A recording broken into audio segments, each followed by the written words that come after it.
வாய்ப்புள்ளது.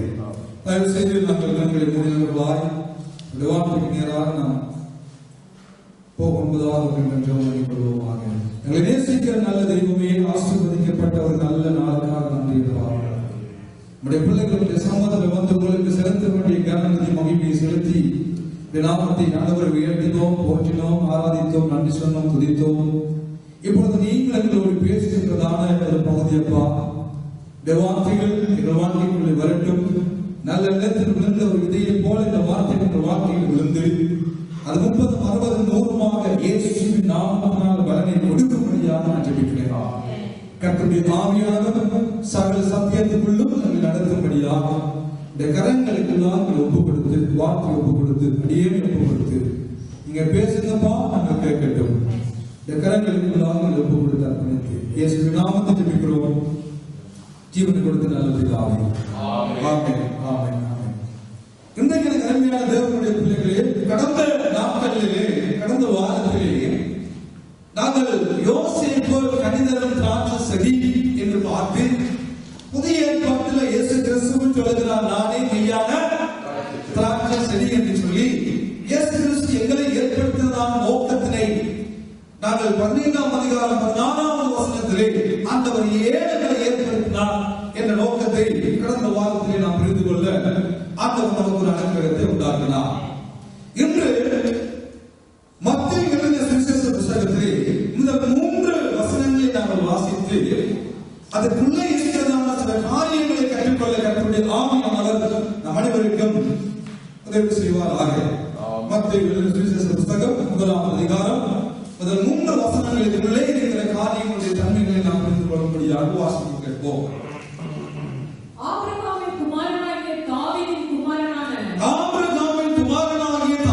குமாரனான இயேசு கிறிஸ்துவினுடைய வம்ச வரலாறு. ஆபிரகாம் ஈசாக்கை பெற்றான். ஈசாக்கு யாக்கோபை பெற்றான். யாக்கோபு யூதாவையும். யாக்கோபு யாரை பெறுகிறானா? யூதாவையும் அவன் சகோதரரையும் பெற்றான் என்று குறிப்பிடப்படுகிற பொழுது இங்கே யாக்கோபுடைய பிள்ளைகள் எத்தனை பேர்? யாக்கோபுடைய பிள்ளைகள் எத்தனை பேர்? 12. யாக்கோபுக்கு பிறந்த பிள்ளைகள் எத்தனை பேர்?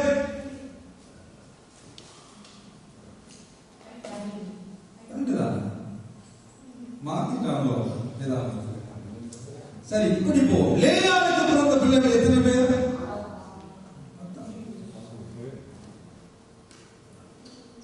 சத்தியம் போதிக்கப்படுகிற திருச்சபை என்று சொல்லுகிறார்கள், சத்தியம் பேசுகிற சபை என்று சொல்லுகிறார்கள். ரட்சிக்கப்பட்டு 30 வருடம் 40 வருடம் ஆகிவிட்டது. யாக்கோபுக்கு எத்தனை பிள்ளைகள்? அவனுக்கு எத்தனை பிள்ளைகளா இருந்தா நமக்கு என்ன இருந்தா இருந்துட்டு போகட்டும் என்பது போல கேள்வி இருக்கிறது போல இருக்கிறது. எனக்கு தெரியும், யாக்கோபுக்கு 2 மனைவிமாரும் 2 மகன மாட்டி, அது தெரிகிறதா? ஆமென். லேயாவுக்கு 7 பிள்ளைகள், மற்ற 3 பேருக்கு 2 மொத்தம் எத்தனை பேர்? லேயாவுக்கு 7 பிள்ளைகள், பண்பிள்ளையோடு சேர்த்து 7 பிள்ளைகள், 13. அப்படியா? 13 பிள்ளைகள். யாருக்கு? யாக்கோபுக்கு. சண்டே ஸ்கூலில் இருந்து படிக்கிற காரியம், வாலிப கூட்டத்தில் சொல்லித் தருகிற காரியம், சபையில பேசப்பட வேண்டிய காரியம். ஆனால் என்ன பிரச்சனை என்றால், ஒரே அந்த பண்பிலேயே மறந்து விடுகிறார்கள். அதுதான் பிரச்சனை. ஏனென்றால் தீனாலை குறித்து பெரிதளவில் ஒரு காரியம் பேசப்படுவதில்லை என்பதனால் அந்த பிள்ளையை மறந்து போய் நாம் அனைவரும் இருக்கிறோம் என்பது உண்மை. அப்போ உண்மைக்கு ஞாபகத்தில் வைத்துக் கொள்ளுங்க, யாக்கோபுக்கு எத்தனை பிள்ளைகள்? 13 பிள்ளைகள்.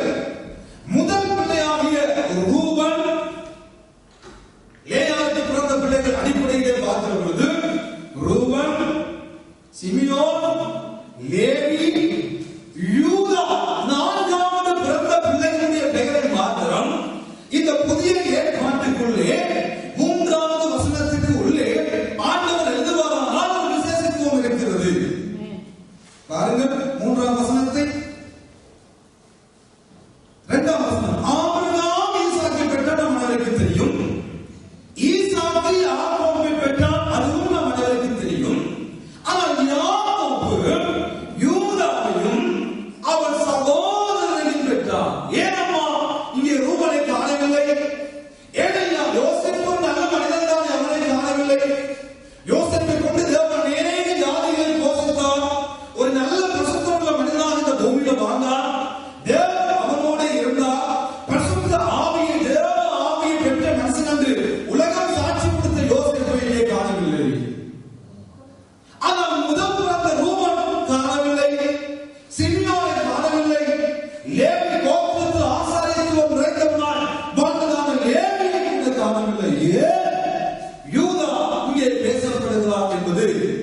நாம் சற்று ஆராய வேண்டிய ஒரு காரியமாக இருக்கிறது.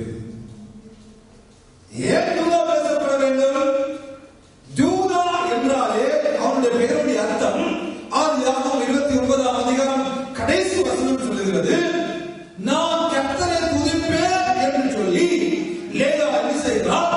இந்த மகனுக்கு யூதா என்று பெயர் வைத்தார். அப்படியானால் யூதா என்றால் என்ன? துதி. யூதா என்றால் என்ன? நன்றி, தேங்க்ஸ்கிவிங், பிரைசிங். இதெல்லாம் பார்க்கிற பொழுது யூதா என்ற பெயருக்கு அர்த்தங்கள் வந்து விடுகிறது. ஆனால் காரியம் என்ன? ஏழாமா மூத்த மகன் இருக்கிற பொழுது ரூபன் இருக்கிறான், சிமியோன் இருக்கிறான், லேவி இருக்கிறான். ஏன் இந்த யூதாவை குறித்து வேதம் பேசுகிறது என்று நாம் பார்ப்போமானால், பழைய காலத்தில் நடந்த சில காரியங்களை பார்க்கிற பொழுது முதலாவது பிறந்தவனாகிய ரூபன் என்ன செய்கிறான்? ஒரு தலைமையில நடுநிலையோடு இருக்கிறவனாகவும் தன்னுடைய தகப்பனுடைய மையத்தின் மேல் இறந்தபடியினாலும் தகப்பனுக்கு துரோகம் செய்தபடியினாலும் தகப்பனுக்கு விரோதமான காரியங்களை செய்தபடியினாலும் தகப்பனுடைய மர்மணமாக்கியில் இவன் ஈடுபாடு கொண்டு அவளோடு தவறான உறவு வைத்தபடியினால் அவனிடம் இருந்ததான சேஷ்ட பாகம் பறிக்கப்பட்டு சிமியோனுக்கும் லேவிக்கும் அல்ல யூதாவுக்கு கொடுக்கப்படுகிறதை வேதம் நமக்கு காண்பித்து கொடுக்கிறது. இவனுடைய சகோதரியாகிய தீனாளின் காரியத்தின் நிமித்தமாக ஒரு தேசத்தில் ஒரு பிரச்சனை ஏற்பட்டு அங்கே அவர்களை என்ன செய்கிறார்கள்? சிமியோன் லேவியர் என்ன செய்கிறார்கள்? அவர்களை பட்டியல் கலைஞரால் கொண்ட பொழுது இரண்டாவது மூன்றாவதாக இருந்த அவர்களுக்கும் இந்த சேஷபுத்திரவாத ஆசீர்வாதம் அற்று போய் நான்காவது இந்த யூதாவுக்கு கடத்தப்படுகிறது. இதை முதிர்ந்த வயதிலே ஆதியாகமம் 49ஆம் அதிகாரத்துக்கு நேராக நாம் கடந்து போகிற பொழுது யாக்கோபு தன்னுடைய முதிர்ந்த வயதிலே இந்த யூதாவை குறித்து சொல்லப்பட்டதான அநேக தீர்க்க தரிசனமான வெளிப்பாடுகளையும் அநேக எதிர்காலத்தை குறித்து சொல்லப்பட்டதான அநேக காரியங்களையும் ஆண்டவர் நமக்கு ஒவ்வொன்றாக எழுதி வைத்துள்ளார். அதற்கு நேராக நாம் சற்று வேதாகமத்தை திருப்பினர்களாய் ஆதியாகமம் 49ஆம் அதிகாரம் 8வது வசனத்தை நாம் வாசிக்க கேட்போம். யூதாவே, யூதாவே, சகோதரரால் புகழப்படுபவன் நீயே. சகோதரரால் புகழப்படுகிறவன் யாரு? நீயே.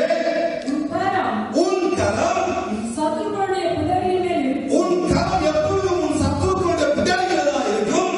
தகப்பனுடைய புத்திரர் உன் முன் பணிவார்கள். உன் தகப்பனுடைய புத்திரர்கள் எங்கே பணிவார்கள்?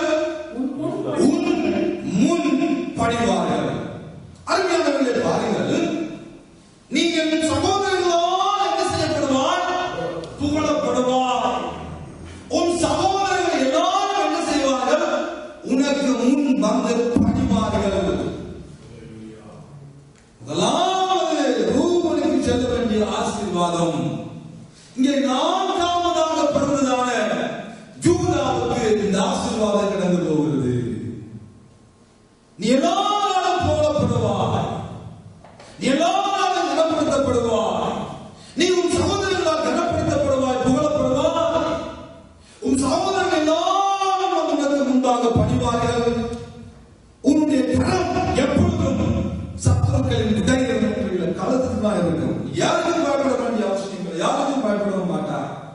அப்படிப்பட்டதான ஒரு பெரிய ஆசீர்வாதத்துக்கு சொந்தக்காரனாய் இந்த யூதா இங்கே மாற்றப்படுகிறார்.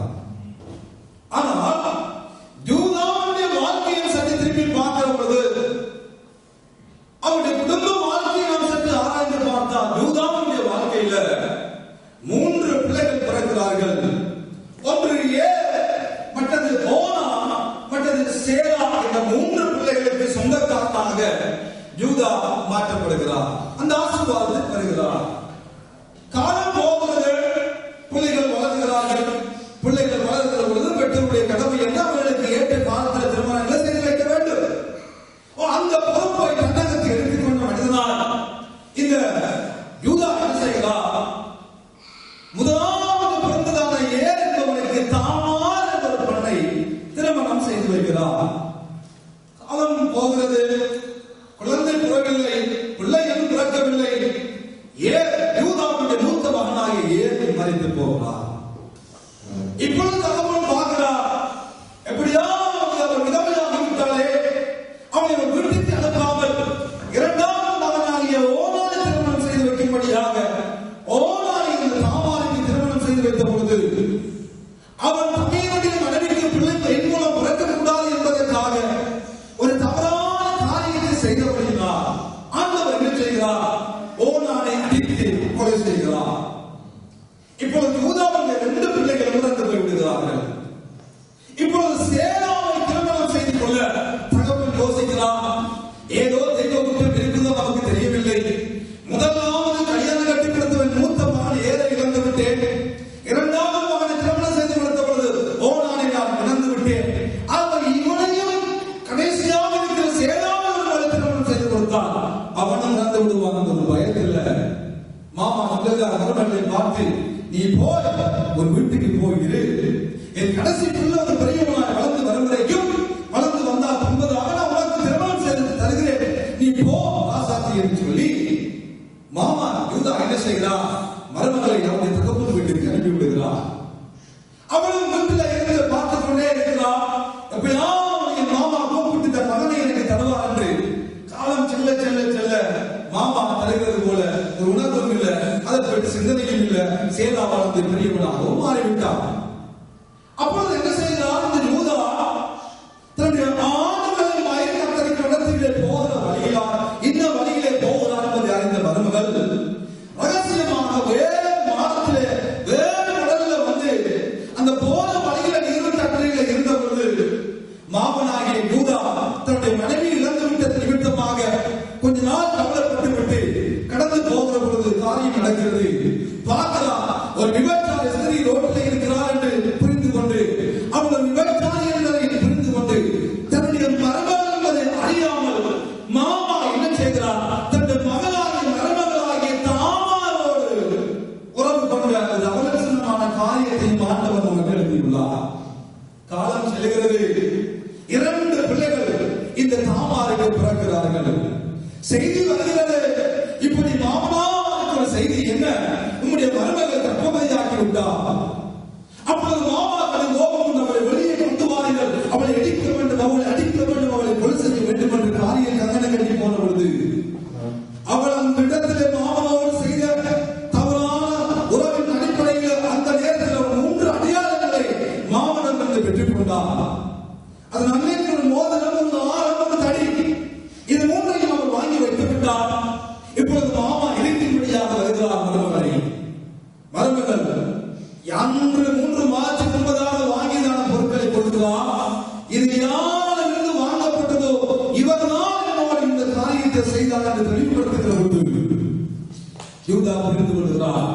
என்னிடம் பார்க்கின்ற மருமகள் வெட்டிக்காரியாக இருந்து விட்டாலே, என்னை ஏமாற்றி என் மூலமாக என் சந்ததிக்குள்ளே வந்து விட்டாலே, அவளுக்கு இப்பொழுது இரட்ட பிள்ளைகள் பிறக்கிறது. முதலாவது பாராசான சேரா அல்லது சாரா என்று சொல்லுவார்கள். இறந்த 2 பிள்ளைகளுக்கு தகப்பனாக மருமகளோடு தவறான நடத்தை நிமித்தமாக வந்த 2 பிள்ளைகள். அப்படியானால் யூதா 5 பிள்ளைகளோடு தன்னுடைய காலத்தை கிடத்த வேண்டிய நிலைமை வேதம் சொல்லுகிறது. அதற்கு பின்பதாக யூதா தன் மருமகளோடு ஒரு நாள் கூட தவறான உறவில் ஈடுபடவில்லை என்று வேதம் சாட்சி கொடுக்கிறது. அப்படியானால் இருந்தோ இல்லையோ, விரும்பியோ விரும்பாமலோ 5 பிள்ளைகளுக்கு தகப்பனாக இந்த யூதா வருகிறார். இப்பொழுது மத்தேயு புத்தகத்தில் 2ஆம் அதிகாரத்தில் பார்க்கிற பொழுது 1ஆம் அதிகாரம் 2ஆம் வசனத்தில் வாசித்த அடிப்படையில் பார்க்கிற பொழுது யூதா பாரேசையும் 3ஆம் வசனம் யூதா பாரேசையும் 3ஆம் வசனம் பாரேசையும் சாராவையும் தாமாரிடத்தில் பெற்றார்.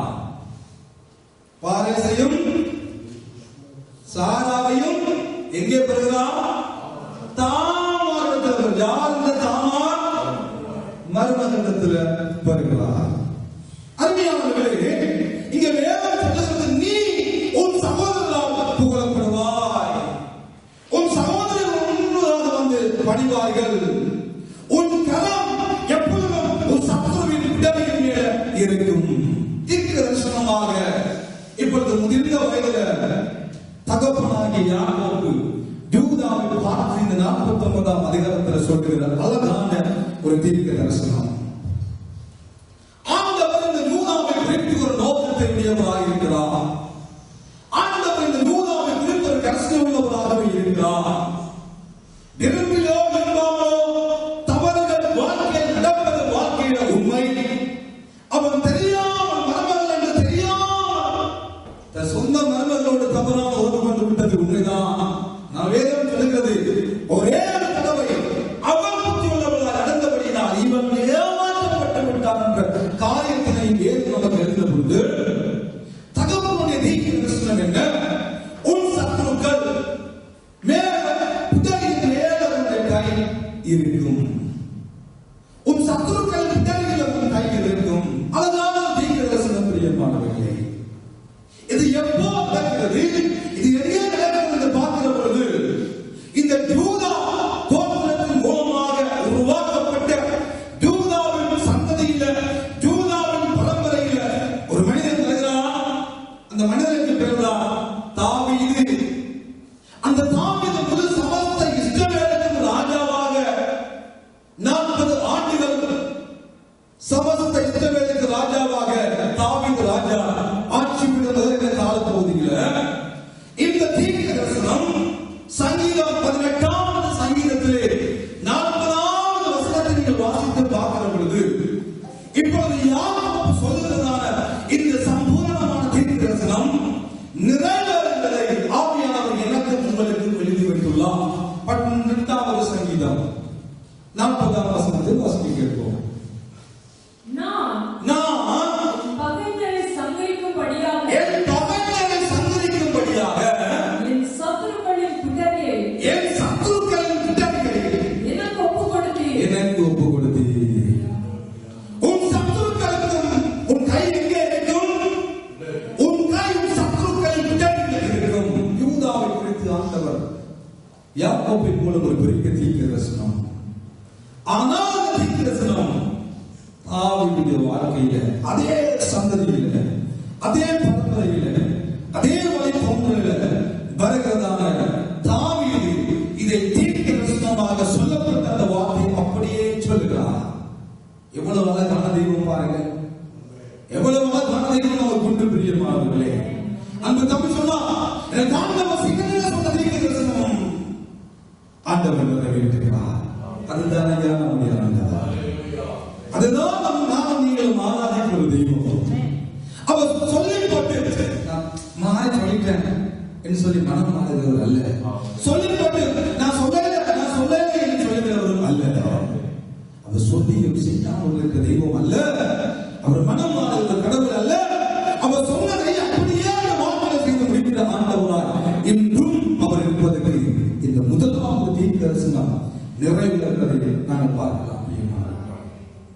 அவர் நம்முடைய வாழ்க்கையில ஆண்டவர் என்னையும் உங்களையும் குறித்து வைத்திருக்கிறதான அநாதி தீர்மானங்களும் அநாதி திட்டங்களும் நாம் நீங்களும் கருவில நம்முடைய நாட்கள் எலும்புகள் தசைகள் உருவாகும் முன்னே குறைக்கப்பட்டாய் என்பதுதான் சத்தியம்.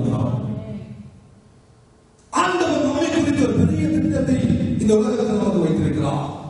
எல்லாருடைய வாழ்க்கையிலும் ஒவ்வொருவருடைய வாழ்க்கையிலும் தெய்வம் எங்களை குறித்து ஒரு பெரிய நோக்கத்தோடு பெரிய திட்டத்தை அவர் வைத்திருக்கிறார் என்பதில் எந்த மாற்றமும் இல்லை.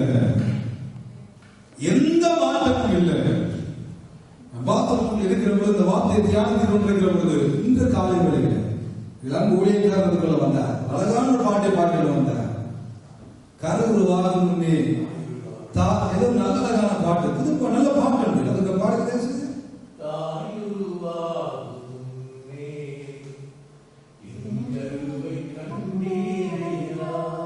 அடுத்த தரிசனம் உருவாகுது.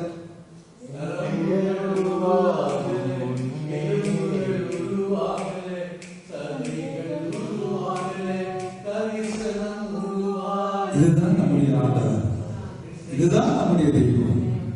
எல்லாரையும் குறித்து ஆண்டவர் நோக்கம் உண்டு பிரியமாக. நாம் என்ன செய்கிறோம்? நாங்களாவே நம்மை ஒரு தாழ்வு மனப்பான்மைக்குள்ளே கொண்டு போகிறோம். எனக்கு படிப்பு இல்லை, எனக்கு அறிவு இல்லை, எனக்கு அழகு இல்லை, எனக்கு உயர்வு இல்லை, எந்த குலம் சரியில்லை, சொல்லி நாங்களாகவே எங்களை குறித்ததாக தாழ்வு மனப்பான்மை கிறிஸ்தவர்களாகி நாம் வாழ்ந்து கொண்டிருக்கிறோம். ஆனால் நாம் என்ன செய்ய பழகிக்கொள்ள வேண்டும்? நான் ஆராதிக்கிற ஆண்டவர் என்ன என்பதை அறிந்திருக்கிறேன். நான் ஆராதிக்கிற ஆண்டவர் யாரு? வானத்தை உண்டாக்கினவர், பூமியை உண்டாக்கினவர், அந்த சுவாசங்களை உண்டாக்கினவர், இந்த பூமி அவாந்திர வழியில் அந்தரத்தில் தொங்க வைத்திருக்கிற ஒரு பெரிய ஆண்டவரை நான் சேவித்துக் கொண்டிருக்கிறேன் என்ற உணர்வு நமக்குள்ளே இருக்க வேண்டும். வேதம் சொல்கிறது, இந்த உலகத்தில் பார்க்கிற எல்லா சிருஷ்டிப்பும் ஆண்டவருக்கு என்றும் இயேசுவுக்கு என்றும் இயேசுவின் மூலமாக அவரை கொண்டு உண்டாக்கப்பட்டது என்று வேதம் சொல்கிறது. அப்படியானால் எல்லா சிருஷ்டிப்புக்கு காரணமாகிய இந்த வானத்தையும் பூமியையும் அந்த சுவாசங்களையும் படைத்த தெய்வத்தை நானும் நீங்களும் அறிந்துவிடக் கூடுமோ? நானும் நீங்களும் கண்ணால் சரிந்துவிடக் கூடுமோ? நானும் நீங்களும் மரத்தில் அவரை உருவாக்கிவிடக் கூடுமோ? அவர் உருவாக்கின வரங்கள் மூலமாக, அவரால் உண்டாக்கப்பட்ட சரீரம் படிகள் மூலமாக, அவரால் உண்டாக்கப்பட்ட கல்லிகள் மூலமாக அவரையே நாமும் நீங்களும் செலுத்திவிடக் கூடுமோ? பெரிய ஆண்டவருடைய பிள்ளைகளாக நானும் நீங்களும் வாழ்ந்து கொண்டிருக்கிறோம். இந்த ஏனமா கோடிக்கணக்கான தெய்வங்கள் அவனவன் தனித்தனியாக தனக்கென்று குலத்துக் கொண்டு ஜாதி கொண்டு தேசத்தை கொண்டு நாட்டுக் கொண்டு வீட்டுக் கொண்டால் கண்டுபிடித்து தனக்கென்று உருவாக்கிக் கொண்டபடிதான் 31 கோடி தெய்வங்கள் இந்த பூமியில் வந்தது. ஆனால் என்னையும் உங்களையும் தேடி வந்த ஒரே தெய்வம் என்றால் அவர் இந்த உலகத்தில் இருக்கிறதான வந்தவரான இனி வரப்போவதான மனித மறுபடி உயிரோடு எழுந்தவரான சாட்சி ராஜாவாகிய ஆண்டவராகிய இயேசு கிறிஸ்து மாத்திரம். உலகத்தில் மனிதனை தேடி வந்த ஒரு தெய்வம். மனிதனுக்காக தன்னை ஒப்புக் கொடுக்கும்படியாக, மனிதனுக்காக அடி வாங்கும்படியாக, மனிதனுக்காக ரத்தமிருக்கும்படியாக, மனிதனுக்காக முன்மொழி சூழும்படியாக, மனிதனுக்காக மறிக்கும்படியாக, மனிதனுக்காக அவமானம் என்று சிலுவையில் வஸ்திரம் இல்லாமல் தூங்கும்படியாக நம்மை தேடி வந்தாரா? அவர் நம்மை வைத்து அன்பு பெறுகிறது. அவர் நம்மை வைத்து இரக்கங்கள் பெறுகிறார். அவர் நம்மை வைத்து கிருபைகள் பெறுகிறது. இப்பொழுது யூதாவை குறித்து வேதம் சொல்கிறது, உன் சகோதரர்கள் எல்லாரும் புகழப்படுவார், அவர் எல்லாரும் முன்பாக வந்து பணிவார்கள், உன் கை சத்துருக்களின் பிடரின் மேலே இருக்கும் என்று சொன்னதோடு நின்று விடாமல் 9ஆம் வசனத்தை வாசியுங்கள். யூதா பாலசிங்கம், நீ இறை கவர்ந்து கொண்டு ஏறி போனாய். என் மகனே, சிங்கம் போலும் கிழர் சிங்கம் போலும் மடங்கி படுத்தான். அவனை எழுப்புகிறவன் யார்? சிங்கம் போலும் பால் சிங்கம் போலும் மடங்கி படுத்த யூதாவை குறித்து எழுப்புகிறவன் யார்? பலசாலி. யூதாவை குறித்து தகவல் சொல்லுகிறார், நீ பயங்கரமான பலசாலி, நீ செய்ய நினைத்ததுதான் நீ செய்வாய், யாரும் உனக்கு முன்பாக நிற்க முடியாது, நீ பலசாலி, பாலசிங்கம். யூதாவினுடைய அடையாளம், யூதாவினுடைய பெயரிலே கொடுக்கிறார்கள்.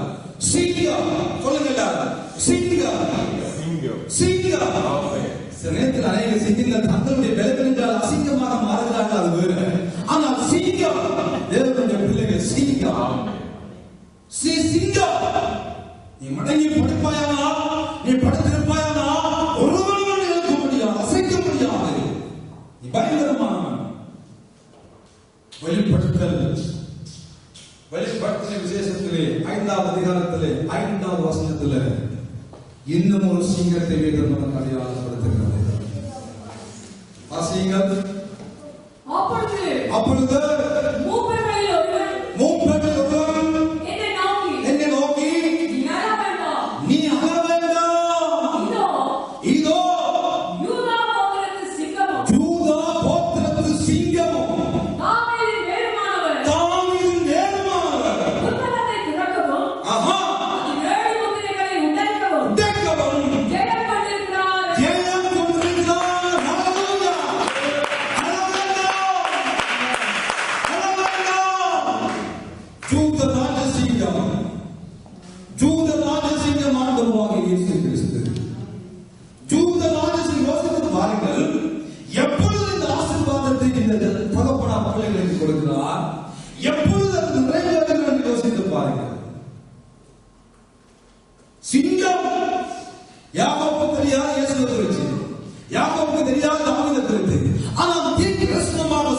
வார்த்தைகள் தாவீதுக்கு நிறைவேறுகிறது, இயேசுவுக்கு நிறைவேறுகிறது.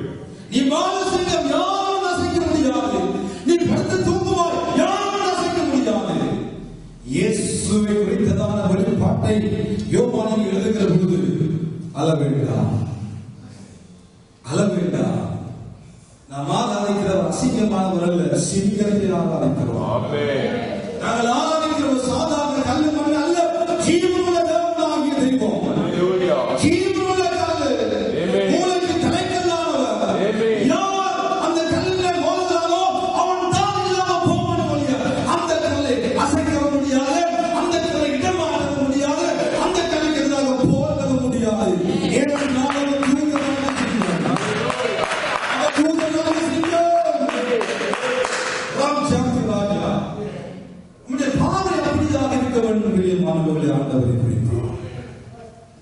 பல நேரங்களில் அநேக கிறிஸ்தவனுடைய வாழ்க்கையில இயேசு இன்னமும் அந்த குழந்தை இயேசுவை போலவே இருக்கிறார்கள்.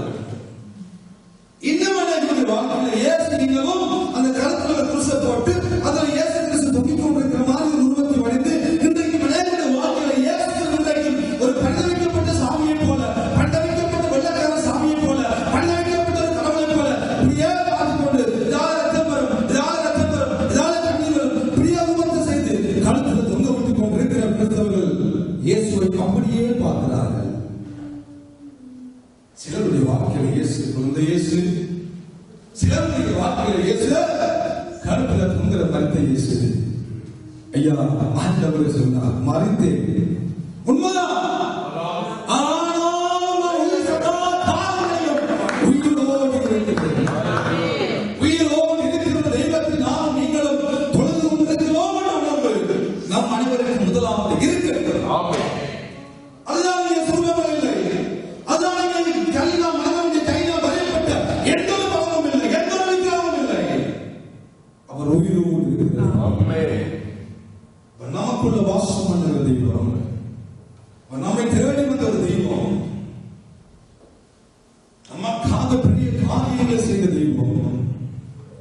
அவர் இந்த பூமியில வந்து மரணத்தை தன்னகத்தை ஏற்றுக்கொள்ள போவார் என்று அறிந்தும் எத்தனை அடைகள் அடைக்க போகிறார்கள், என்ன செய்ய போகிறார்கள் என்று எல்லாவற்றையும் அறிந்தவரா தனித்து ஒரு சிங்கம் புறப்பட்டு கடந்து சென்றது.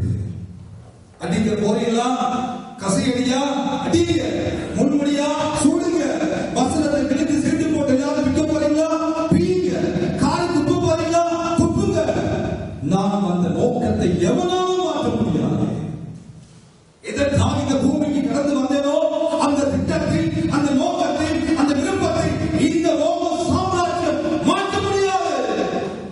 அதுதான் ராஜசிங்கம், கம்பீரமான தெய்வம். அடி மேல் அடியடிக்க தனித்தவராய் கூட இருந்தவர் எல்லாரும் ஓடிவிட்டார்.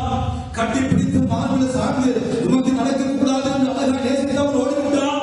கூட இருந்த 12 பேர் எல்லாரும் ஓடிவிட்டார்கள். உடன் பிறந்தவர்களை காண கிடைக்கவில்லை. தகப்பனார் யோசேப்பு சட்ட பிரகாரமாக பிறந்த யோசேப்பு இறந்து விட்டார். யாருமே ஏற்றமிடமே இல்லை. தனித்தவராய் தன்னகத்தில் அத்தனை பாடுகளை ஏற்றுக்கொண்டது பிரதான நோக்கம் என்னை உங்களை எனக்கு உங்களுக்கு ரட்சிப்பு உண்டாகும்படியாக நோக்கமே அதுவாகத்தான் இருந்தது. அதற்காகத்தான் தெய்வம் இயேசு என்ற பெயரோடு இந்த பூமிக்கு கடந்து வந்தார். இயேசு என்றால் என்ன?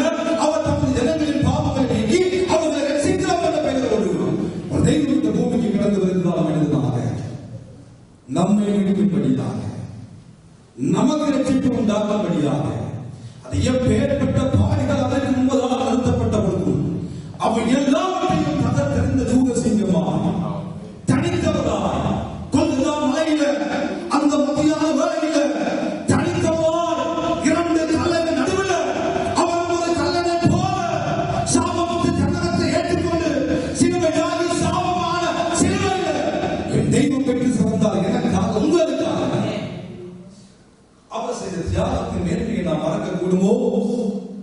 இதை யாக்கோபு யூதாவுக்கு சொல்கிறார். அதுதான் அழகான ஒரு விடியம். 10ஆம் வசனத்தை வாசிக்கிறேன். 49ஆம் அதிகாரம் 10ஆம் வசனம். சமாதான கர்த்தர் வருமளவும், நன்றாய் கவனித்துக் கொள்ளுங்கள், இந்த வசனங்களை நன்றாய் கவனியுங்கள். சமாதான கர்த்தர் வருமளவும்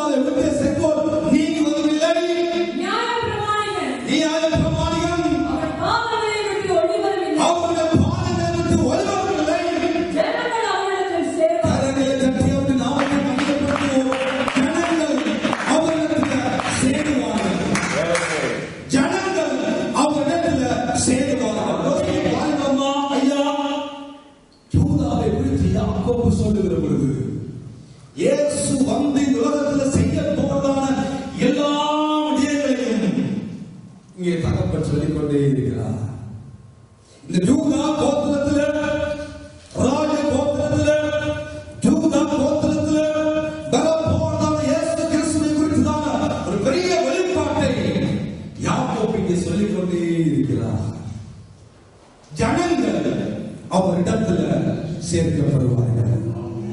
ஜனங்கள் அவரிடத்துல சேர்க்கப்படுவார்கள். கர்த்தரே தேவன் என்று எல்லா நாவுகளும் அறிக்கப்படும். அவருக்கு முன்பதாக எல்லா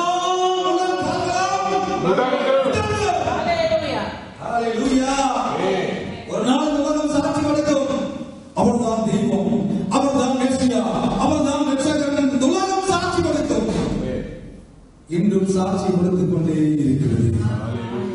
இயேசு என்ற ஒரு பெயரை உச்சரிக்கிற பொழுது பேய்கள் ஓடுதம்மா, வியாதிகள் சுகமானது, மரித்தவன் மறுபடி எழுதுகிறான்.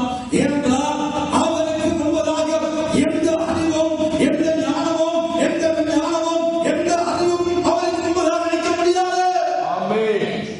அவருக்கு முன்பதாக நிற்குமாக ஒன்றுமே நிற்க முடியாது. மலை போல இருக்கிற தெய்வங்களாக இருந்தாலும் சரி, பெரிய பெரிய உருவங்களாக இருந்தாலும் சரி, பெரிய பெரிய படைப்புகளாக இருந்தாலும் சரி, இயேசுவுக்கு முன்பதாக ஒருவரும் நிற்க முடியாது. அவருக்கு முன்பதாக உலகம் அவர் நாம் சொல்லும் அவர்தான் கர்த்தர். கர்த்தரே தேவன், இயேசுவே கர்த்தர், இயேசுவே தெய்வம்.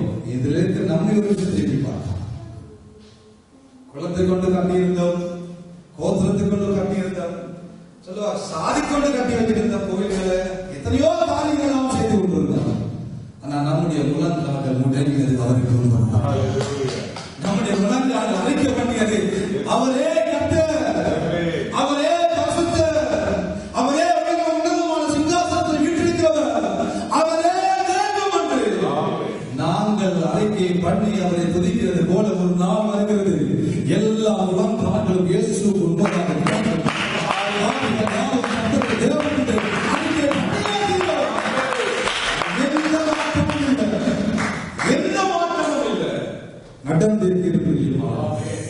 ஆண்டவர் கிரியை செய்ய ஆரம்பிக்கிறார். ஆண்டவருடைய வல்லமை வெளிப்பட்டுக் கொண்டே இருக்கிறது. இன்றைக்கு 2000 ஆண்டுகளாக கிறிஸ்தவத்தை அழிக்கும்படியாக, கிறிஸ்துவின் ராஜ்யத்தை இல்லாமலாக்கும்படியாக எத்தனையோ ஹீரோக்கள் எழுப்பினார்கள், எத்தனையோ சாம்ராஜ்யம் கட்டமைக்கப்பட்டது, எத்தனையோ சபை உடைக்கப்பட்டது, எத்தனையோ ஊழியர்கள் நசுக்கப்பட்டார்கள், எத்தனையோ கிறிஸ்தவர்கள் உயிரோடு பிடித்து முடி கம்மல்ல அவர்களை சுற்றி அவர்களை நிறுத்தி அந்த வெளிச்சத்தில் குளிர்வாங்க எத்தனையோ சம்பவங்கள் உலகத்தில் நடந்து வருகிறது. ஆனால் கிறிஸ்துவினுடைய சாம்ராஜ்யம், கிறிஸ்துவினுடைய ராஜ்யத்தை ஒருவனும் அழிக்க முடியாது, ஒருவனும் அழிக்க முடியாது. அதைத்தான் யாக்கோபு சொல்லுகிறார், என் மகனே பாலசிங்கமே, கிழச்சிங்கமே, கிழச்சிங்கம் போல இருக்கிறவனே, நீ படுத்து தூங்கும் பொழுது ஒருவனும் எடுக்க முடியாது.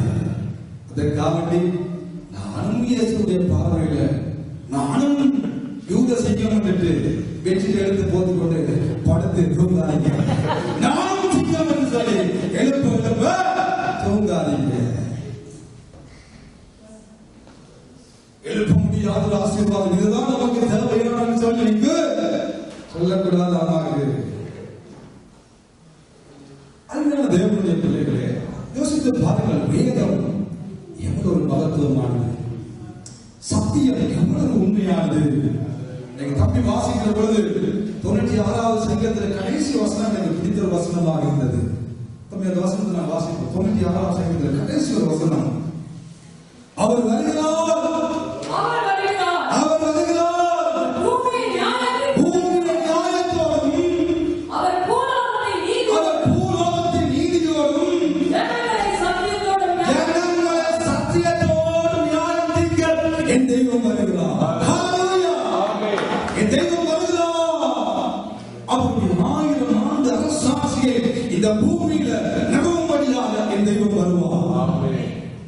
ரகசிய வருகையில சபை எடுத்துக் கொள்ளும்படியாக என் தெய்வம் ஒரு நாள் வருவார். 12 வருகையில் இந்த பூமியிலே கடந்து வந்து தனக்கென்று ஒரு ராஜ்யத்தை ஸ்தாபித்து 1000 ஆண்டுகள் இந்த பூமியை அரசாட்சி செய்ய என் தெய்வம் வருவார். அது யாரும் மறக்கவோ முடியாது.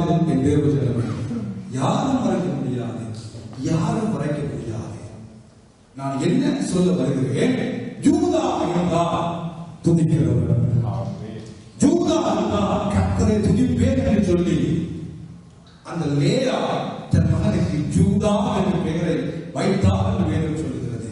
அப்படியானால் துதிக்கிற ஜெபிக்கிற தேவனுடைய பிள்ளைகளுடைய வாழ்க்கையில நடக்கிற காரியங்களை தான் இப்பொழுது இந்த தகப்பனார் ஒவ்வொன்றாக கூறிக்கொண்டே வந்தார். துதிக்கிற மனிதனுடைய வாழ்க்கையில, ஜெபிக்கிற மனிதனுடைய வாழ்க்கையில தடுமாற்றங்கள் ஒரு வேலை வரலாம். நம்முடைய மாம்ச சரீர விளைவுகள் மூலமாக ஒரு விளைவு நம்முடைய வாழ்க்கைக்குள்ளும் வரலாம். ஆனால் துதிக்கிற மனிதன், ஜெபிக்கிற மனிதன் ஜெயம் கொள்ளுவான் என்பதில் எந்த ஒரு சந்தேகமும் இல்லை. அப்படியான ஏன் தாவீது ராஜாவுக்கு அந்த தீர்க்கதரிசனம் நிறைவேறுகிறது? அன்றாட நாமத்திலே கொண்டு வாருங்கள். ஏன் தாவீது ராஜாவுக்கு மாத்திரம் இந்த உன்னுடைய சத்துருக்கள் விடலிலும் கையில் இருக்கும் என்று அந்த தீர்க்கதரிசனத்தை அந்த மனிதன் சொல்லக்கூடிய வகையில் இருந்தால் அவன் துதிக்கிறவனாக இருக்கிறான். துதிக்கிற தேவனுடைய பிள்ளைகளுடைய வாழ்க்கையில தீர்க்க தரிசனங்கள் நிறைவேறுகிறது. ஆமென் சொல்லுங்கள். ஜெபிக்கிற தேவனுடைய பிள்ளைகளுடைய வாழ்க்கையில தேவன் முன் குறித்தவர்களை நிறைவேற்றியே தீருவார். ஜெபிக்கிற தேவனுடைய பிள்ளைகளுடைய வாழ்க்கையில துதிக்கிற தேவனை புகழ்ந்து தேவனை பாடி தேவனை ஆராதித்த பொழுது பவுலும் சீலாவும் நடு ராத்திரியிலே சிறையில் ஆண்டவரை புகழ்ந்தார்கள். அடிமேல் அடிமுழந்தது, இரத்தம் ஒரு பக்கம் சிந்திக் கொண்டிருந்தது, கால்கள் கட்டப்பட்ட நிலம், கைகள் கட்டப்பட்ட நிலம். ஆனாலும் அந்த நேரத்தில் தேவனை துதித்து புகழ்ந்து பாடி ஜெபம் பண்ண பொழுது அவர்களுடைய கட்டுகளையும் ஆண்டவர் அறுத்தார். அந்த மற்ற இடத்தில் ரூபுகள் இருந்த எல்லாருடைய கட்டுகளையும் ஆண்டவர் அறுத்தார். அசைக்க முடியாத அஸ்திவாரங்களை ஆண்டவர் அசைத்து, சிறைச்சாலை அஸ்திவாரங்களை அசைத்து, கதவுகளை திறந்து அவர்களை வெளியே கொண்டு வருவதானா? துதி எப்பொழுதும் பலமுடன் யோசித்து பாருங்கள். இது ஒரு சாதாரணமான கட்டுக்கதை அல்ல, ஒரு கற்பனை கதையும் அல்ல. அவர்களுடைய துதி அவர்கள் இருந்ததான அஸ்திவாரங்கள் அசைத்தது. மனிதனால் போடப்பட்ட அஸ்திவாரங்கள் தேவனால் அசைக்கப்பட வேண்டுமா? மனிதனால் போடப்பட்ட கை விலங்குகள் தேவனால் உடைக்கப்பட வேண்டுமா? மனிதனால் பூட்டப்பட்ட கதவுகளை தெய்வம் திறக்க வேண்டுமா? துதி, ஜெபி. தேவனுடைய பிள்ளைகள் செய்ய வேண்டிய மிக முக்கியமான ஒரு காரியம் இதுதான். ஜெபிக்க பழகிக் கொள்ளுங்கள். யூதாவுக்கு தகப்பன் கொடுத்ததான தீர்க்கதரிசனம் துதிக்கிற மனிதனுடைய வாழ்க்கையிலே அது நிறைவேறுகிறது. துதிக்கிற மனிதனுடைய வாழ்க்கையில் நிறைவேறுமானால் ஆண்டவர் இடத்தில் உங்களுக்கு சொல்லுகிற படிப்பின துதிக்க. பிரச்சனை வருதா? துதிக்க. போராட்டம் வருதா? ஜெபிக்க. கஷ்டம் வருதா? துதிக்க. உங்களை படைத்த ஆண்டவருக்கு எப்பொழுதும் நன்றி உணர்வோடு வாழ்கிறது. தேவன் நம்மை குறித்து வைத்திருக்கிற பெரிய சித்தம் என்ன? நாம் எல்லாவற்றிலும் எப்பொழுதும் அவருக்கு சோதனம் செய்வதே தேவன் நம்மை குறித்து வைத்திருக்கிறதான ஒரு பெரிய சித்தம் என்று சொல்லி ஒன்று சொன்ன புத்தகம் 5ஆம் அதிகாரம் 19ஆம் வசனம் சொல்லுகிறது. அப்படியானா தெய்வம் நம்ம எல்லாரும் வாழ்க்கையில் ஒரு பெரிய சித்தத்தை வைத்திருக்கிறார். அந்த சித்தம் என்ன? அந்த திட்டம் என்ன? அந்த நோக்கம் என்ன? துதிக்க. துதிக்க. நல்லா இருக்கிற போது மாத்திரம் துதித்து போட்டு கஷ்டம் வரைக்க, பாட்டம் வரைக்க, போராட்டம் வரைக்க ஜெபிக்காம, பைபிளை வாசிக்காம, துதிக்காம, ஆலயத்துக்கு போகாம இருக்காம, கஷ்டங்கள், பாடுகள், துன்பங்கள், வேதனைகள் வர வர வர வர வர என்ன செய்ய? துதிக்க. வர வர வர வர வர துதிக்க. தாவீது பாடுகள் வந்தது. சொந்த மகனால பிரச்சனை, எங்கும் வாழ முடியாத நெருக்கடி, புகையில கொஞ்ச நாள், காட்டில கொஞ்ச நாள், வீட்டில கொஞ்ச நாள், நாடோடியாக எத்தனை வருடமா வாழ்க்கை, எத்தனை வருடமான வாழ்க்கை. ஆனா எல்லா சூழ்நிலையிலும் அவன் செய்த ஒன்றை ஒன்று துதி, செய்த ஒன்றை ஒன்று ஆராதனை. ஆண்டவரை புகழ்ந்து, ஆண்டவரை மகிமைப்படுத்தி, ஆண்டவரை உயர்த்துகிறவன் ஒரு நாளும் கால போக மாட்டான். எந்த நேரத்திலும் ஆண்டவரை கனப்படுத்துகிற மனிதன் ஒரு நாளும் குறைபட மாட்டான். எப்பொழுது மனிதன் குறைபடுகிறான், எப்பொழுது மனிதன் வீழ்ச்சியை காணுகிறான், தேவனுக்கு முன்பதாக, மனிதனை படைத்த தெய்வத்துக்கு முன்பதாக மனிதன் தன்னை உயர்த்துகிற பொழுது தெய்வம் கைவிடுகிறார். தேவன் கொடுக்கிற தாளாந்துகள், தேவன் கொடுக்கிற திறமைகள், தெய்வம் கொடுக்கிற வரங்கள், தெய்வம் கொடுக்கிற அருமையான கிருபையான வரங்கள் எல்லாம் ஆண்டவன் கொடுக்கிற பொழுது ஆண்டவனுக்கு நன்றி சொல்லிக் கொண்டு வாழ வேண்டிய மனுஷன் அதன் மூலமாக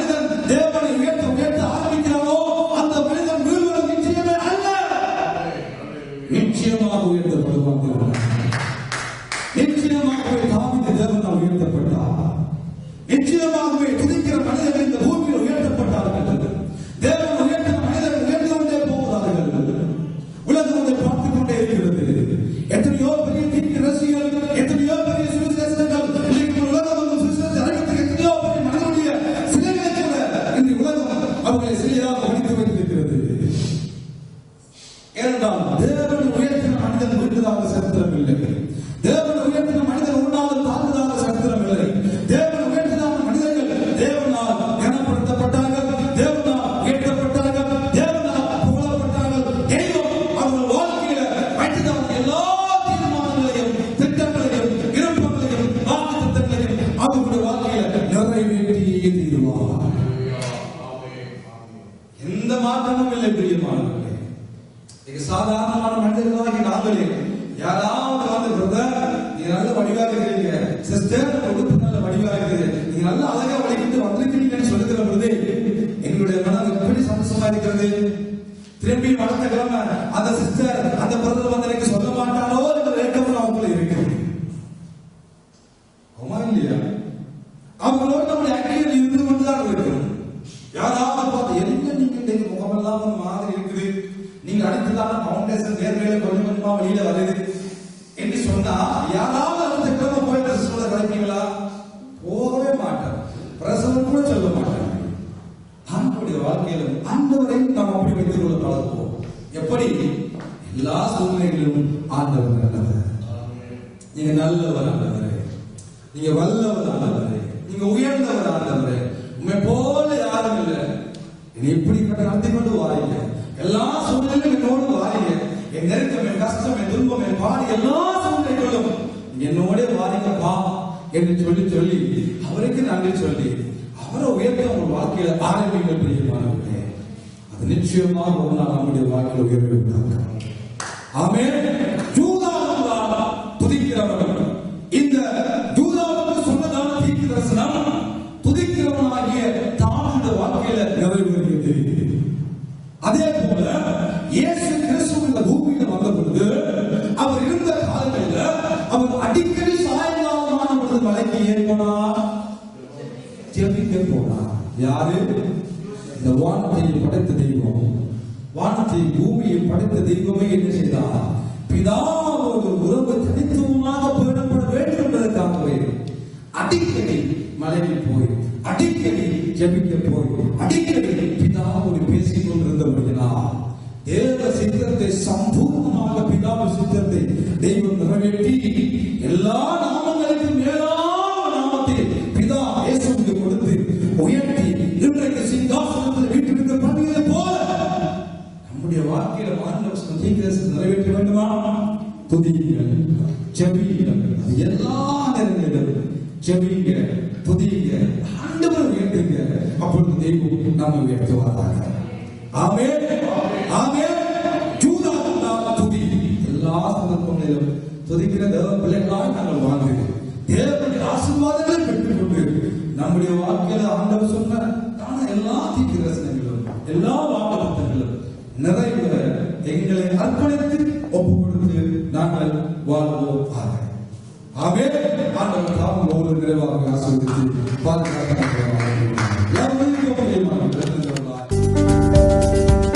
தலை சாய்க்கும் கல் நீரையா, மூளை கல் நீரையா, நான் நம்பி தலை சாய்க்கும் கல் நீரையா, மூளை கல் நீரையா.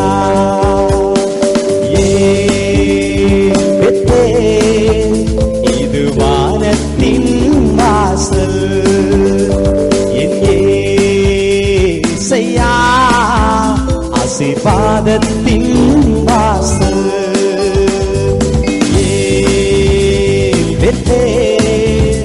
இது வானத்தின் வாசல், என் ஏசையா ஆசீர்வாதத்தின் வாசல்.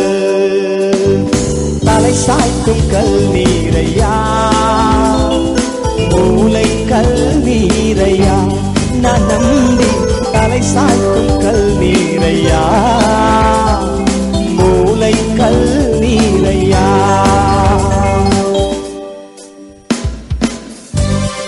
ஆண்டவர் யாக்கோபை பார்த்து சொல்லுகிறார், நீ மேற்கேயும் கிழக்கேயும் வடக்கேயும் தெற்கேயும் பறந்து வா என்று சொல்லி, பூமியின் தூளை போல உன் சந்ததி பெருகும் என்று சொல்லி வாக்குத்தத்தம் பண்ணின கர்த்தர். The Lord who promised him, hallelujah, is being with us. Hallelujah. Thank you.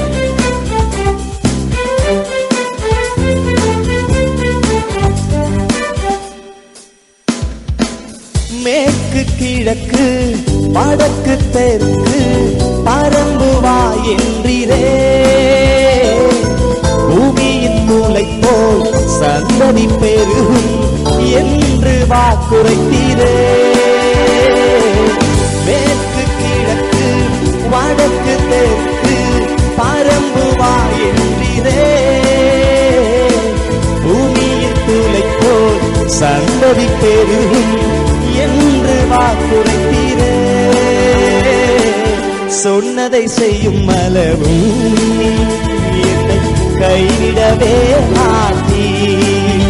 நீர் சொன்னதை செய்யும் அளவும் என்னை கைவிடவே மாட்டீ. சென்று சொல்லுவீங்களா? ஏல் பெத்தேல், ஏல் பெத்தேல், இது வானத்தின் வாசல். என் ஏசையா ஆசீர்வாதத்தின் வாசல்.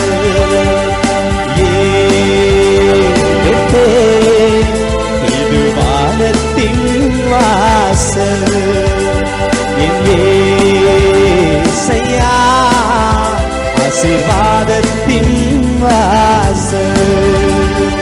தலை சாய்க்கும் கல்நீரையா, மூளை கல்நீரையா, நானும் தலை சாய்க்கும் கல்நீரையா, மூளை கல்நீரையா. ஆதியாகமம் 28ஆம் அதிகாரத்துல ஆண்டவர் யாக்கோபுக்கு வாக்கு பண்ணுகிறார். பூமியின் வம்சங்கள் எல்லாம் உனக்குள் உன் சந்ததிக்குள் ஆசீர்வதிக்கப்படும் என்று சொல்லி, அதனால அதே ஆசீர்வாதம் நமக்கும் உண்டு. கவலைப்படாதிருங்கள், கஷ்டப்படாதிருங்கள், எதை குறித்தும் கவலைப்படாதிருங்கள். கர்த்தர் எல்லாவற்றையும் பார்த்துக் கொள்கிறார். ஆண்டவர் பார்த்துக் கொள்வார். Come on.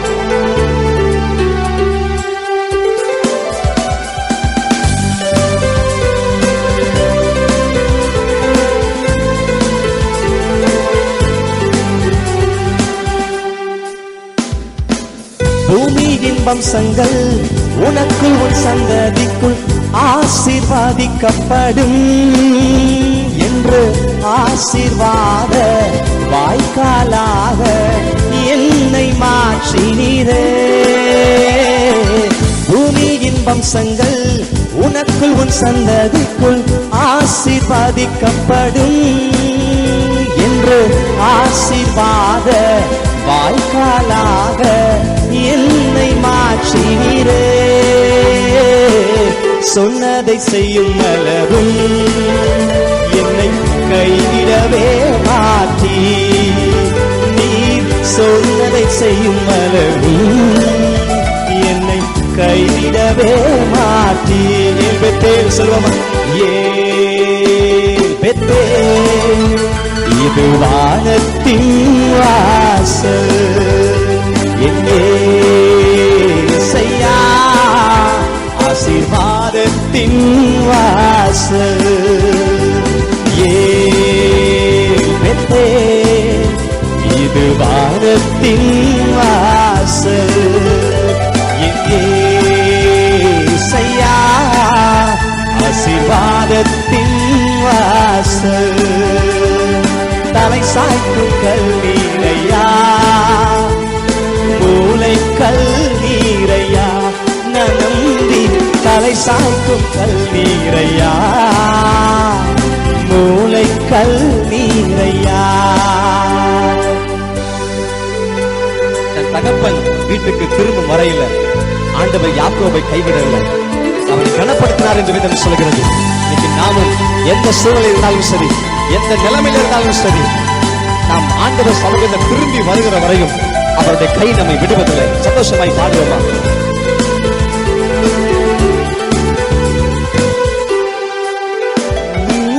செல்லும் இடமெல்லாம் உன்னோட இருந்து உன்னை கனப்படுத்துவே.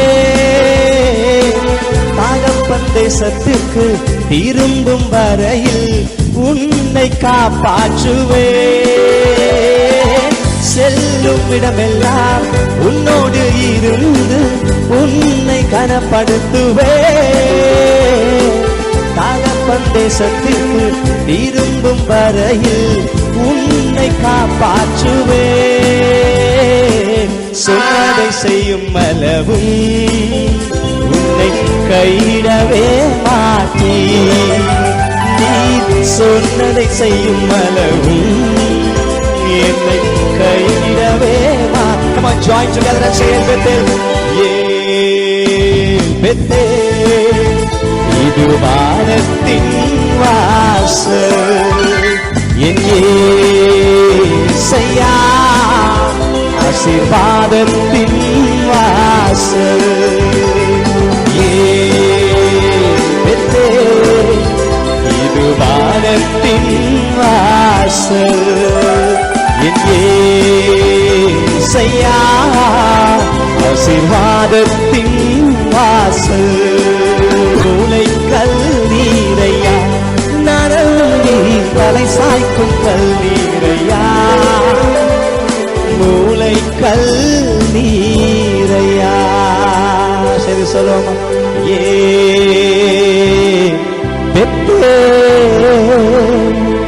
இது வானத்தின் வாசல். என் இயேசையா,